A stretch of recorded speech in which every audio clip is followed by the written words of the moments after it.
Everybody wants to be successful, right? Whether it's as a parent or in sports or at work, if you spend any amount of time doing a thing, well, typically you want to succeed. I've seen figures circulating recently saying that dads today are spending 3 times more time with our kids than our dads spent with us. Isn't that wild? Now, there's a whole lot of context that goes into that stat. Also, take it with a grain of salt because I don't really know where the figure came from, but the sentiment is there. Dads are spending way more time with our kids than previous generations of dads spent with theirs. But it's a catch-22 because we want to be present for our kids, but we also want to be present for our jobs. And giving our all in both areas can sometimes feel like we're struggling in both. Plus, if you're a working mom, you're still expected to be fully present for your kids and be fully present for your job. Not to mention, society expects way more out of moms than dads. So no matter what way you look at it, burnout is inevitable. Somebody's got to figure this out, right? Somebody has to be doing this right. If you've ever wished that someone would collect a bunch of stories from people who are honest and open about what it means to be a successful working parent, look no further than the podcast Successful Working Parents by Anthony Franzese, our guest on today's episode. I'm so glad I got connected with Anthony, and I'm thrilled to bring you this conversation that I know you're all going to enjoy just as much as I did. Oh, and after the conversation, or before, you can do it now, head over to his podcast and subscribe, as you may hear somebody you know on his podcast very soon. Okay, it's me. I'll be a guest on his podcast soon. Hey, thanks for being here for another episode of Courtside Forever, because as parents, we've got the best seats in the house. Let's enjoy them.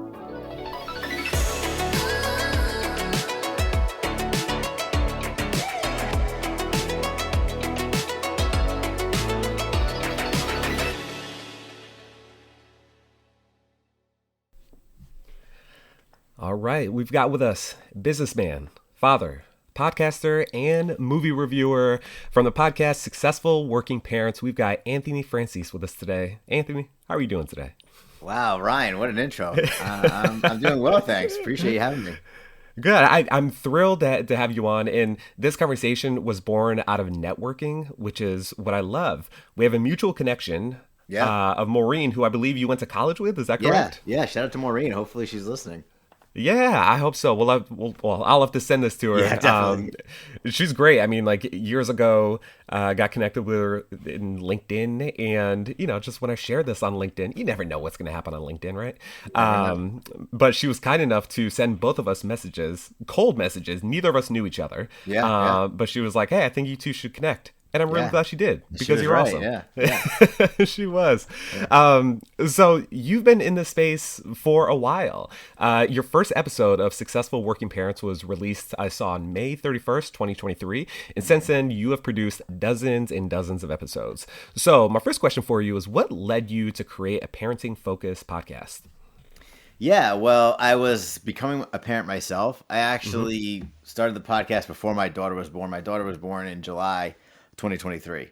And so I was going to become a working parent. I always wanted to do something like that, right? Make some more content and create more of like a personal brand. And I thought LinkedIn would be a good platform for that. And there weren't a lot of podcasts on LinkedIn really at the time. And I was working also in the fertility space, selling a fertility benefit to HR. And so for me, I don't know if you ever have this issue, but it's hard to just like put content out there, right? It's hard to just like make content. And so for me, it actually was really helpful. I always describe it as like a Trojan horse for my brain, because I was able to kind of rationalize it as I was doing it for work, and I was doing it as something to help my professional brand on LinkedIn. And so it was easier to like not just like not worry about it, not be like embarrassed by it, and just kind of put it out because it was for work. So it was easier to rationalize in my head. And so that was kind of how I started it in that way. Yeah, I love it. Now you were in the fertility space. So what was that company? So that was a company called Stork Club Fertility. Cool. And yeah, as you probably saw, like I don't work there anymore. And so in April when I left there, then it just became like, okay, well now I'm really just doing this for myself, which is fine, right? Once I had gotten the ball rolling, it was easier to just kind of keep with the momentum. But it really helped in the early days to have a reason that was like outside of just my own wants and desires. I love it. Now with the podcast, Well, actually, I'll backtrack a little bit. You became a dad in July 2023. The Yes. podcast came out in May of 2023. Yeah. When did you have the idea to say, this is something I think I should do? I guess when I was thinking about, I guess the first idea was wanting to start a podcast, right? And then Yeah. so then I think was thinking about what's going on in my life, what could be relevant, and then again being in that like the family health and well being space, I Yeah. was thinking of something that aligned with that. I always liked interview podcasts like the Tim Ferriss show and like Lewis Howes podcast, like stuff like that. And so I thought it could be cool to have a podcast like that, but that's geared towards working parents and not so much about parenting, but just like still like the same kind of personal development type of podcast, but Yeah. just the niche of that guest is also a working parent, right? Absolutely. And Yeah. you do such a great job at it. Since we got connected, I've listened to a couple episodes, and you've talked to guests in fields all over the place. And really, during these conversations, you've chatted with the parents about the professional side, which you touched on. And I love that because we're not just parents, we're not just professionals. We have to combine those. And a common theme I saw was, talking about side hustles, work balance, overcoming self-doubt, and even there was somebody who was talking about navigating unemployment. So for you, I would love to know, what is the common theme that you've seen between your guests in regards to what made them successful working parents? Well, first of all, one big commonality is a lot of people don't believe that they are successful, or that a lot of people feel like they're still trying to figure it out, right? Which I think is fair because parenting is hard, it's confusing, and so is life in general, right? So I think that people don't always feel like they're a massive success, even if they have been.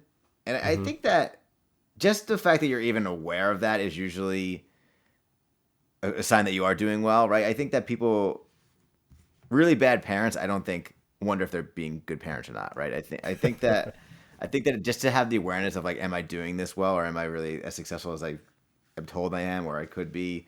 I think that that's a good sign. But some of the things that they do actually do really well, a big one is communicating with their partner if they have one. So how do they make sure that they're aligned, both like just in their own personal relationship, and then obviously like aligned with like the household needs and the kids' needs. And so whether that is a Sunday meeting where they kind of plan out the week, or whether that's like a daily check-in, really like over communicating with, hey, I need you to fill in at this time, I can take over more at this time, and we both have this thing to do at this time. That's a really big one. Like sharing calendars and just making sure that the time is blocked off.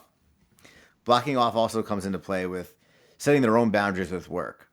Pretty much every guest I had on my show, or any guest that had a typical 9 to 5, they all want the same thing, which is maybe they check in quickly in the morning, but then they're doing morning stuff with their kids, daycare drop off, school drop off. Then they're locked in, 9:30, 10 to 4. But then they need to then log off again to do the pickup and do like family stuff and make dinner. And then they want to be, and then they want that flexibility to then log back in later if they need to. So maybe there's a gap from 4 to 7, but then they can check back in from 7 to 8 or 8 to 9 or 9 to 10. And so everybody that seems to be doing well has found a place that they're able to do that and had the ability to kind of set that boundary that hey, like that's how I'm going to be the best worker I can be.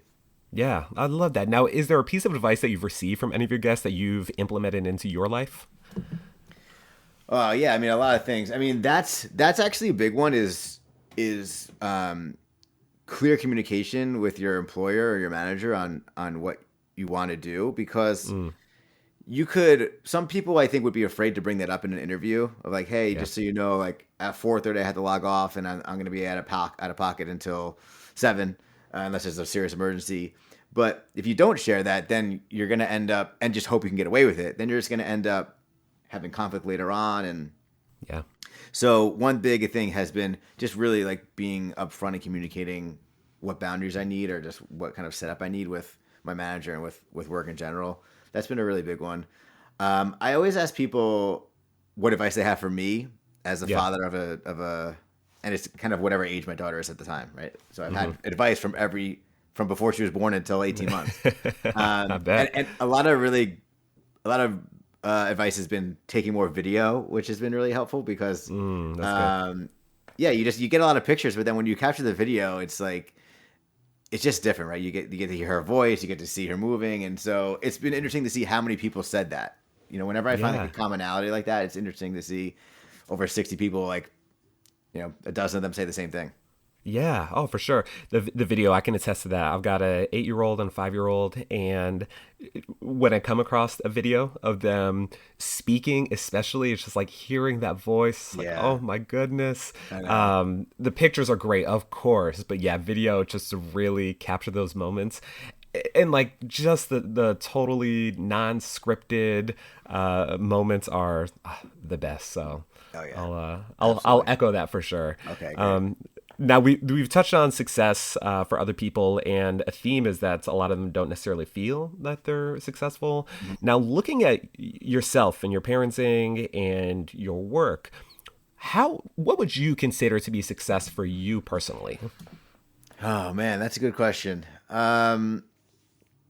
I think six. Well, yeah, it is to kind of like define. I think you need to define it yourself, right? I think so. The first thing is what is my definition of it, because not what do I feel like society's definition is or Instagram's definition. For Mm-hmm. me, I put a high priority on balance, and so do I feel like I spend enough time with my family, with my wife? Do I also feel like I got to do something for myself? Usually working out in some capacity, or maybe it's even just reading, or just getting something done. Even just carving out time to work on the podcast, like some side project. Yeah. And then did I feel like I showed up in some way at work, right? So it was like, did I do something for my family? Did I do something for work? And then did I do something for myself? So if I could do those things, like stacking those days over time, to me, when I look back on the week and the month and the year, like that to me is success. I love it. Are there any productivity tools that you utilize? You mentioned calendars. Obviously, communicating is like the common theme of it. But between your work, which obviously you are successful in the podcast, which is amazing, and doing the movie reviews, which we'll get to in a little bit, Mhm. and of course, most importantly, being a dad and husband and family man, Yeah. are there any tools that you personally utilize that maybe would be helpful for some of our guests to listen to? I'll repeat the calendar one because Yeah. you can, and it goes vice versa with your partner, but you send them a block of time where you're going to be doing something or you're going to be gone, and so you need them to make sure that they are open to do the daycare pickup or do whatever it is. I Hmm. think also like being okay with after you become a parent, you can't do the same things you used to do in the same way necessarily. So I used to have That's a good. longer morning routine. I used to have my tea and meditate and read and this and that, right? You just can't do that anymore. Yeah. And I used to work out in a different way and more often. And so I think finding like the smaller wins and being okay with, okay, well, today I did, 100 push-ups over 20 minutes, and that was my workout for the day. It's better than doing nothing. And so I think finding ways that you can still experience the same experiences you used to have before you had kids that just you don't feel like you have the time for anymore, and just finding ways to do them in smaller ways, and still feeling like that's a win, I think is a big one.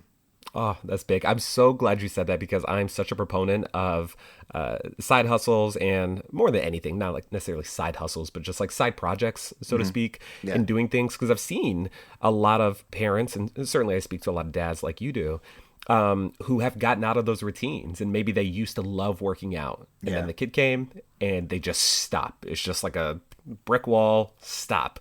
Yep. And I know I'm an ice cream maker. I did that before I had kids, Oh, fun. and yeah, it's and I still do it, but obviously in a different way. And I incorporated them into what I do.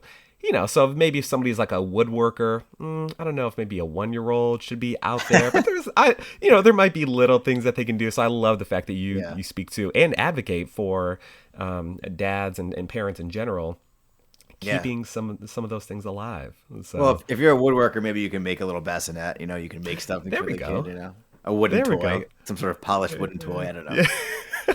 I love it. I don't know if you're a fan of Parks and Recreation. I don't know if you're a movie guy or The show. show? Yeah, I love that show. Yeah. Yeah, yeah. Oh, my favorite show. But yeah, Ron Swanson, when I think, was it season 6 or whatever, spoiler alert, the show's been out for like 15 Yeah, I think years. it's But okay. yeah, when he becomes a dad and he brings his son up to the fourth floor and completely redoes everything with his like 4-month-old. And they're like, can they be around all these power tools? He's like, yeah, he's 4 months or Right, whatever. right. Yeah, yeah. So, Yeah, yeah. exactly. Everyone's style's a little bit different.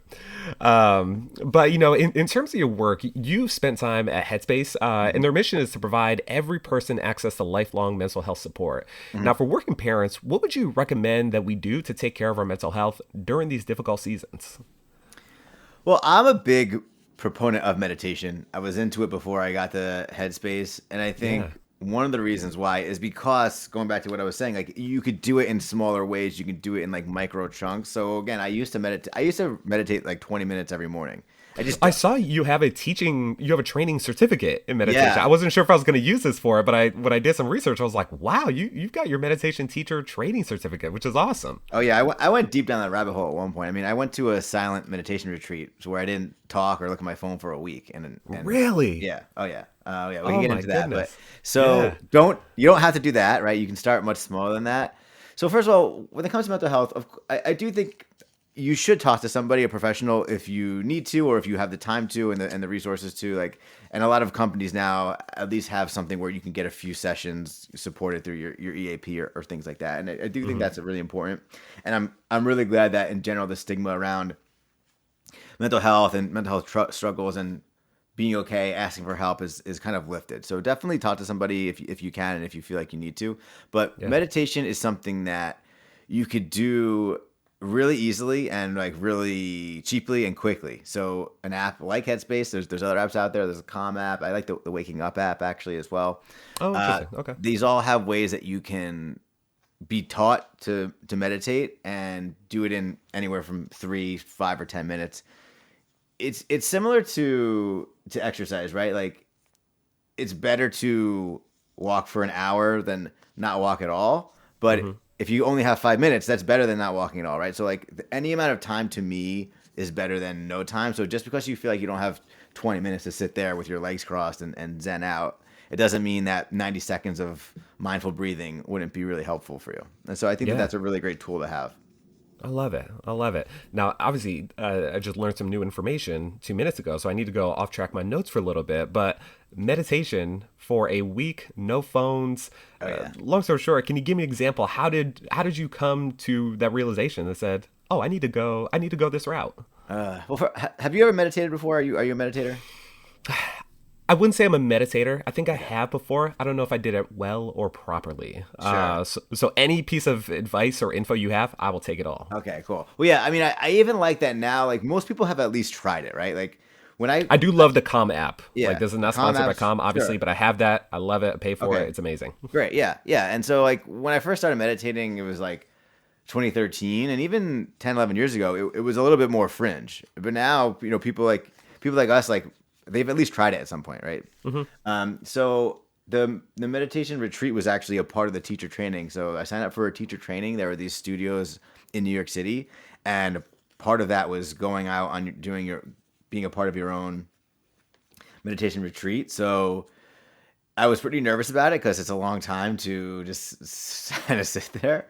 And I was up in Vermont, and you really just you put your phone away, and they do a good job of easing you into it. Like the first day, it was like sometimes you could talk, sometimes you couldn't, and the second day it was like mostly no talking, and then I mean you're just kind of there. No writing either. Like no, so it was like no. I guess it was like meant to be like no interaction with like, I guess the verbalization or like your thoughts outside of your head, I guess was the idea, right? Whether it's written or verbal.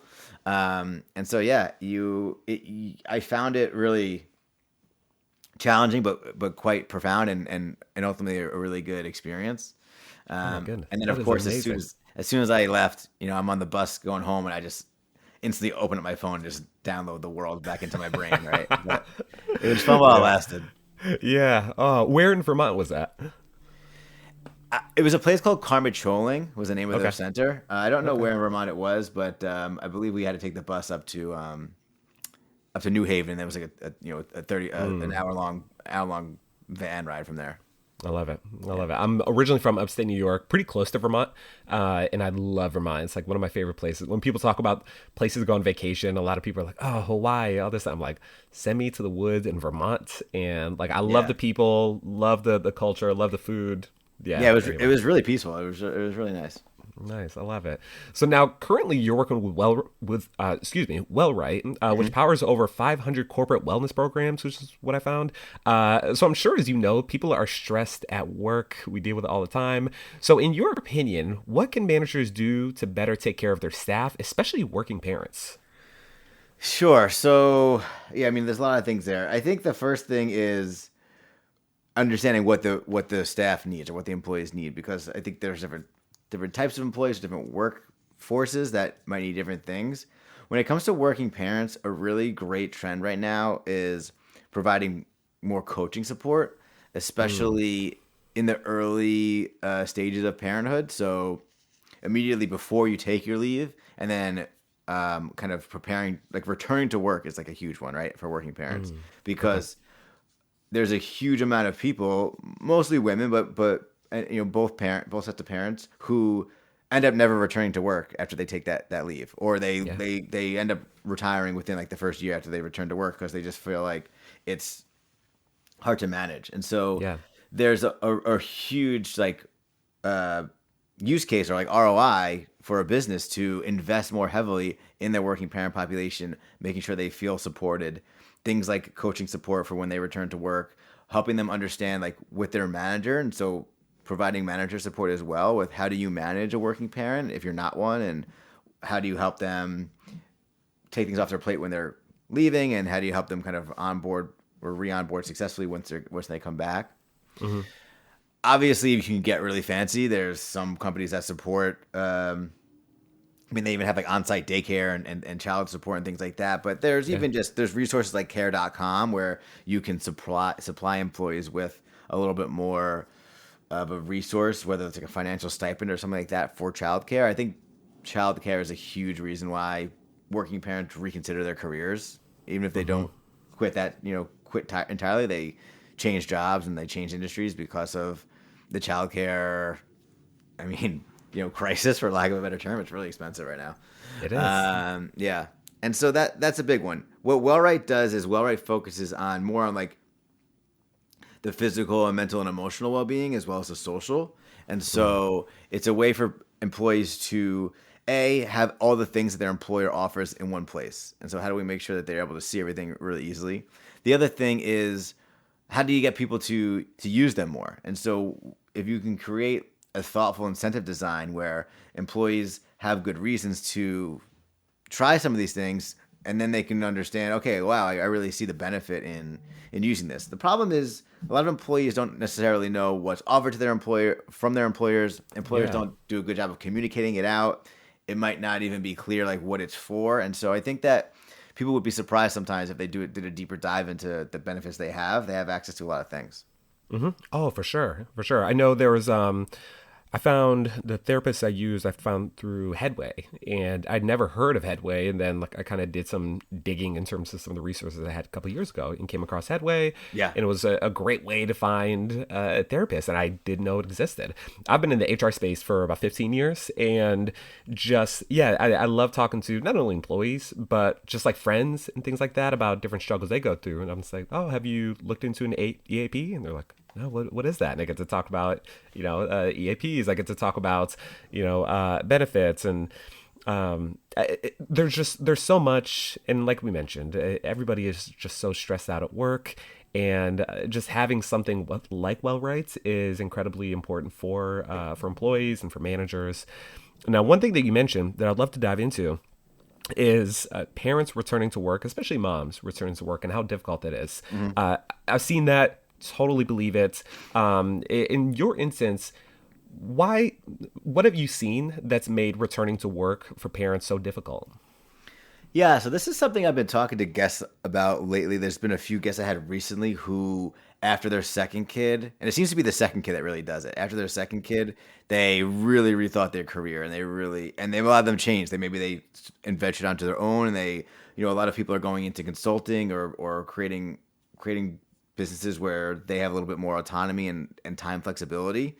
And so it seems, and we don't have a second kid yet, and maybe you could shed some light on this as well. It seems to me that the second kid really changes the dynamic of how much time you have to yourself. And in my experience now with one kid, it of course it's very hard, but the fact that my wife can take care of our daughter by herself, and then I can do whatever I want because there's not a second kid to worry about, right? Like, so I think that the second kid creates a lot more of a time commitment and a lot less flexibility on how parents can use their time and how much time they have to themselves, and then they have to give their time to two kids. And so I think the bigger the family gets, the less time you feel like you have for the family. And I think that's what's leading at least one parent to rethink their career after the second kid. But what do you think? What was your experience with that? Yeah, honestly, with our first, when my daughter was born, it was summer of 2016. It was right before the Olympics. I remember, like, my wife and I, we sat down, and we'd take care of our daughter. We'd watch the Olympics, and then Suits. We'd never seen Suits before, so we binged the entire series of Suits. Yeah. And I only took 3 weeks of leave, only because, well, we didn't. That's a whole other story. But I took 3 weeks of sick time because that's really all I had. But it was really relaxing, and it was great. Now, when the second one came along, I was at a different place, and I had 6 weeks of paid parental leave. And I was like, oh, 6 weeks? Like, this is going to be a vacation. And it was not a vacation at all, because when we would rest with my little one who was just born, my then 3-year-old was like, all right, I'm ready to go. I'm ready to do something. So, like, the 6 weeks felt shorter the second time around than the 3 weeks felt the first time around, which I thought was a really interesting dynamic. And it sounds silly in hindsight to think that, but also, I don't know, I just didn't. I just assumed, wrongfully, that things would be easier the second time around, and they weren't. And even right now, it's funny that you bring up the consulting, because, like, I'm doing consulting right now. I dropped off the kids at school this morning, and I'm gonna pick them up a little bit later today. Yesterday, drop them off in the morning, pick one up at 12:30, pick the other one up at 2:30. There's just a lot of commitments in the middle of the day. Now, thankfully, my wife has she's great at what she does. She has a really stable, like, 9-to-5 type job where she does have flexibility and works from home. And I do consulting. So I work for different clients and here and there, which allows me to make a schedule. But my schedule is very inconsistent, in terms of where I work. But that's what works, because if both of us work 9-to-5s, childcare and navigating pickups, it would be a nightmare. So I totally understand why people feel that way, but especially moms. Yeah, I mean, the dual income household is this the way it is right now in a lot of places, and I don't think society has caught up to it society is not structured for that yet, right? Like, the workplace isn't really set up that way, and just the way the household is set up, and even childcare, right? Like, so I think the rest of society needs to catch up to what parents already are doing, which is, well, we both have careers that we care about, or we both need to both work for financial reasons, and so we're both working. And I think that I'd love to see over the next 10 years that just the two-parent household or two-parent income world just kind of, making more sense, more synergy there. 100%. Well, hopefully you and I can do our just chisel away That's right, from our parts of the world to make it make sense, because it's difficult right now. But obviously we got to find some time to do things that we love. And one of the things that you do in your podcast is do movie rewatches, which I love. And I've seen you've done episodes on Home Alone, The Karate Kid, and Father of the Bride Part 2, which is my wife's favorite movie. She loves Father of the Bride. The second one or the first one? I think the first one. She'll probably listen to this and be like, no, it's the first one. So it's probably the first honestly, one. I don't know. I'll just go with the whole franchise. Sure. But she used to work down in Pasadena. I remember she drove me past, like, the Father of the Bride house. Oh, really? That's like funny. Real excited for it. So anyway, it was really cool. That's great. So that being said, what's maybe an underrated movie that you think deserves a little more love than it gets? I mean, when as it relates to, like, family and parenting, or just in general? Just in general. Yeah, just in general. Like, a movie that you love that you're like, more people need to love this movie. Oh, my God. Where do I start? I bet. Okay, so there's the first thing that comes to mind is an action movie from, like, probably, like, the early 2000s. This predates the Marvel stuff, like the Marvel machine really just, the MCU like really took the world by storm and revolutionized the action movie and hero genre. But there was a movie called The League of Extraordinary Gentlemen. I don't know if you remember that one. I've heard of it. I don't know if I've seen it, but that name, it's a wonderful name. So it's got to be a great movie. And it was based on like a graphic novel or like some sort of like comic book, like different characters. Like it has like Nemo is in there, and Tom Sawyer is actually one of the characters. Like Dracula. Like there's a few different like characters from science fiction, and they came together into a movie, and so. It just like it was a pioneer. I really think it paved the way for the whole MCU engine, and it doesn't get the credit it deserves because I think people don't think it's that good of a movie. I love it. Now, what about from maybe the parenting angle? Is there like a parenting movie that you really enjoy that you would recommend for others? So I thought that Mrs. Doubtfire we watched recently, and that's another one of my wife's favorites. That's a classic movie, and there was really a lot there as far as like really wanting to be there for your kids and doing whatever it takes to spend time with them, and it was a really like it's a serious movie because the parents are going through a divorce and the dad's trying to keep the family together, and so the movie does a great job of introducing what is potentially a really hard topic to kids in like a lighthearted way. So I don't know when this episode's coming out, but on my podcast we're coming out with an episode very soon where we discuss this movie called That Christmas, which is a brand new movie on Netflix. It's actually an animated movie. Oh. It's kind of like Love Actually for like kids about Santa, kind of. Interesting. Yes. I've not heard of this. Oh, it's brand new. It just came out. Okay. And so, but check it out on Netflix. But That Christmas has and it's written by the guy that wrote Love Actually. That's why it's so similar, I think. Okay. But there's one of the arcs, and it's just like they're all kind of crossing paths kind of stuff. One of the arcs is a kid his dad's gone and his mom's working all the time, and he's obviously very upset about it. He's kind of raising himself as a 13-year-old. And one of the other adults points out to him, you should really consider your mom might be having a harder time than you are in all of this.